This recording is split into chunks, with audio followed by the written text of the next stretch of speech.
텔. 여러분은 마을에 있는 친구나 가족과 이야기를 나누고 싶을 때 주로 어떤 방법을 사용하나요? 요즘에는 스마트폰이랑 컴퓨터 등으로 다른 나라에 있는 사람과도 얼굴을 보며 직접 대화할 정도로 과학기술이 발전했지만 아직도 많은 사람들이 전화기를 이용해 사람과 말을 주고받죠. 띡띡띡 띡띡. 전화기가 발명되기 전까지는 주로 전신기를 사용했지만 띡띡. 전신은 오직 문자만 보낼 수 있다는 단점이 있어요. 더 편리한 통신을 고민하던 과학자와 발명가들은 전기가 통하는 선을 이용해 사람의 목소리를 보내는 방법을 연구하기 시작했어요. 그 결과로 전선 말소리를 전달하는 전화기가 발명되면서 새로운 통신 시대가 열리게 되었어요. 그리고 사람들은 전화기를 최초로 발명한 사람으로 미국의 발명가 벨을 가장 먼저 떠올리곤 하죠.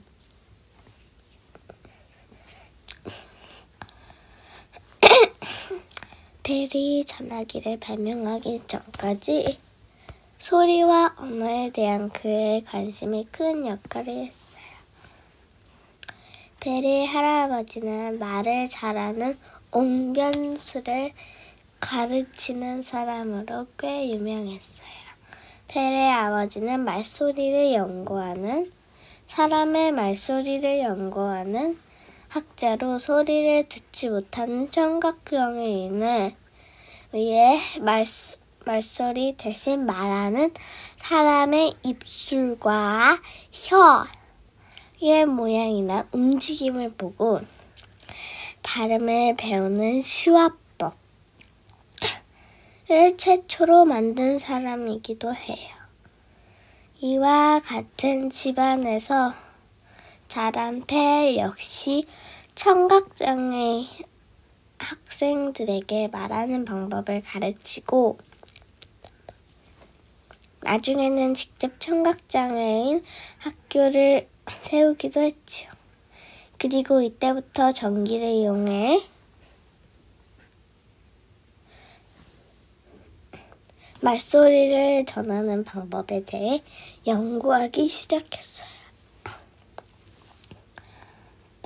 낮에는 학생들을 가르치고 밤에는 잠자는 시간을 아껴가며 연구 실험을 반복한 결과 벨은 역사상 가장 위대한 발명품 중 하나인 전화기를 완성했어요. 그리고 1876년 최초로 전화기 특허를 받았죠. 벨은 그 뒤로 땅속에 설치하는 전화선, 동전 전화기 등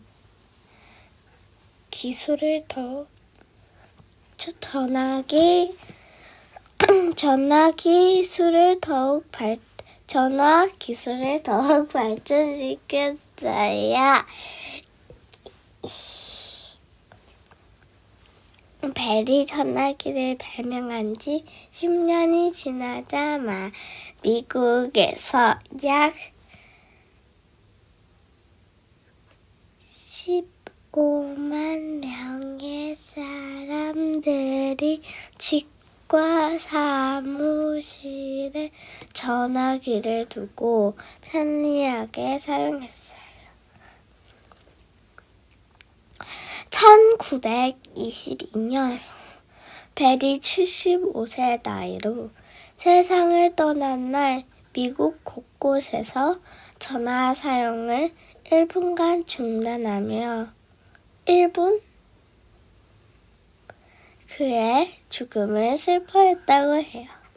그런데 최초로 전화기를 발명한 사람은 벨이 아니라는 의견도 있어요.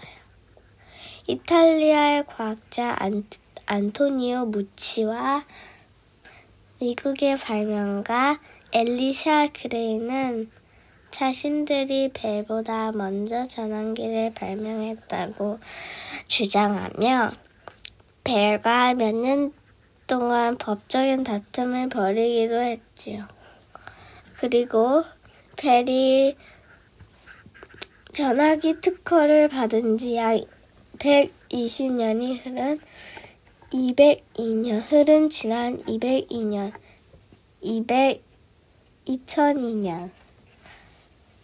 미국 의회는 벨이 아닌 안토니오 무치를 최초의 전화기 발명가로 인정한다고 밝혔어요. 이로써 벨은 세계 최초의 전화기 발명가라는 영광에서 점점 멀어지게 되었지요. 만 자신이 만든 전화기로 특허를 받은 최초의 인물이자 멀리 떨어져 있는 누군가 편리하게 소통할 수 있도록 새로운 통신 시대를 열어준 뛰어난 발명가였음을 확실하답니다. 성공과 실패의 유일한 차이점은 실행률이다.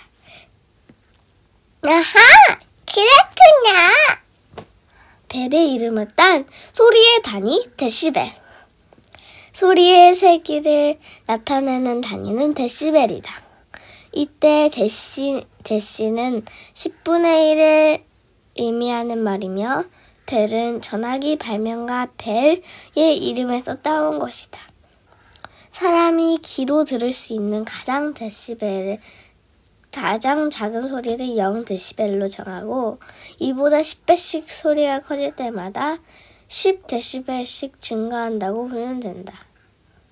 보통 일상에서는 대화하는 경우 60데시벨, 비행기가 이륙할 때 나는 소리는 120데시벨 정도이다. 지금까지 책 읽는 아이 기자였습니다. 안녕히 가세요.